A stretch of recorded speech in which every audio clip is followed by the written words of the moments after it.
What's happening, guys, and welcome to what will hopefully be the inaugural episode of What's the Good Word, a brand new gaming news and update show hosted by yours truly, Grisno.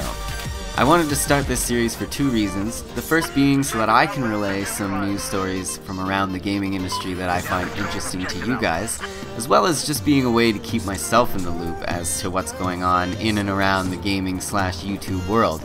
So if you enjoy this episode at all and would like to see me continue the series, please let me know down in the comments section or by leaving a like rating on this video. But without further ado, let's find out what the word is. December 16th, 2013 saw yet another Battlefield 4 multiplayer patch go live, and yet another is really not a phrase that Battlefielders want to hear, considering the game is still in its infancy. The patch contained both server and client-side elements, and actually did address a lot of the common issues that have been plaguing the game since its launch on October 29th earlier this year. There has been a fix for a lot of the common server crashes, which is definitely good news, as well as some general performance enhancements on the server side. And on the client side, the sound loop crash has been fixed, the spectate mode bug in the diffuse game mode has been fixed, as well as the SUAV will now explode when hitting enemies, so you can no longer go on road kill streaks with it. However, it is not all sunshine and roses when it comes to this patch. Many issues are either still there or are now either worse or just slightly different.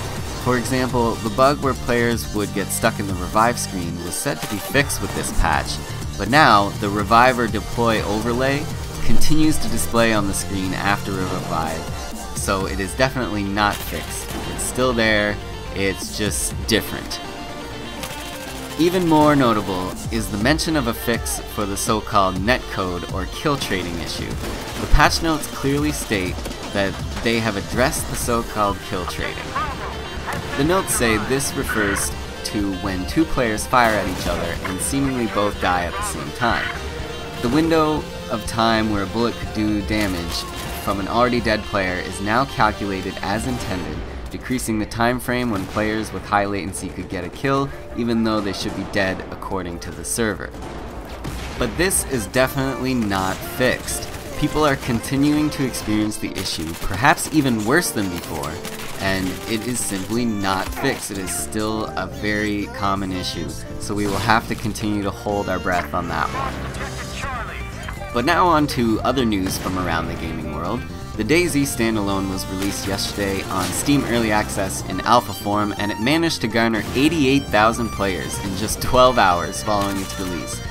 A developer from Bohemia, the people responsible for the standalone, tweeted the number, as well as Dean Hall tweeting that there were about 200 players a second signing up. That is an insane number. If you're prepared to accept the fact that it's an alpha build and will likely be extremely buggy, you can help out by simply downloading and playing. And if you're a console player, there may be hope for a console version yet, especially if this trend continues. Speaking of consoles, if you are an Xbox player, you might want to note that Microsoft is bringing in the new year with discounts on Xbox Live titles and add-ons for the rest of the year. Discounts began yesterday, December 16th, and will run every day until 2014. On special right now is Terraria and Borderlands 2, so make sure you are keeping an eye on your dashboard deals for the rest of the year, Xboxers. Big news out of Bethesda Studios. The company responsible for Fallout and The Elder Scrolls released its annual Christmas card, which traditionally contains tantalizing insight into its game lineup for the next year. Among the referenced titles were The Evil Within, Wolfenstein: The New Order, and The Elder Scrolls Online, which is huge news.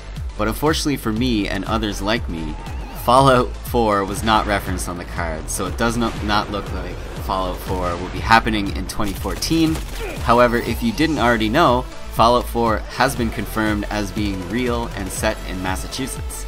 And I know I am very much looking forward to that release. First details and a trailer were released for Star Wars Attack Squadrons, which is a free-to-play, yes you heard right, free-to-play space combat game for PC only. It's being developed by Area 52 Games in conjunction with Disney and LucasArts. The game is said to allow players to customize and tune popular Star Wars ships like the X-Wing and TIE Fighters, and will support up to 16-player dogfights. If you're interested in this sort of thing, you might want to consider signing up for the closed beta, which is due to kick off in early 2014, and I will leave a link to that in the description. I don't know about you guys, but I am 100% there. South Park: The Stick of Truth had to be modified for an Australian release, according to Ubisoft. The highly anticipated RPG from Obsidian, makers of Fallout New Vegas, had to remove 3 minigames in order to obtain an R18+ rating for Australia. So wait, it had to have things removed to get an 18+ rating? What could possibly have been in those minigames? Apparently, illicit drug use related to incentives or rewards will get you a big denied in Aussie land, so I'm gonna go ahead and assume that's what it was. I certainly hope it wasn't child sex abuse or depictions of bestiality, which are also on the no-fly list. But then again, it is South Park, so you never know. And finally, a multiplayer mod for Just Cause 2 has launched on Steam. A team of modders have done something amazing. They've brought multiplayer to Panau. The long-anticipated mod for Just Cause 2 has launched on PC. Console versions are not supported for obvious reasons, but the mod allows for hundreds or potentially thousands, yes, thousands of players to inhabit Panau together and still take part in the same kind of action that the single-player experience was so well received for. So if you do not have this game, it is conveniently on sale on Steam for the ridiculously low price of $2.99, which is, like I said, ridiculous, considering the game was so well received as a single-player title only. So go check it out on Steam. So that is going to wrap things up for me, folks. Now you've heard the word.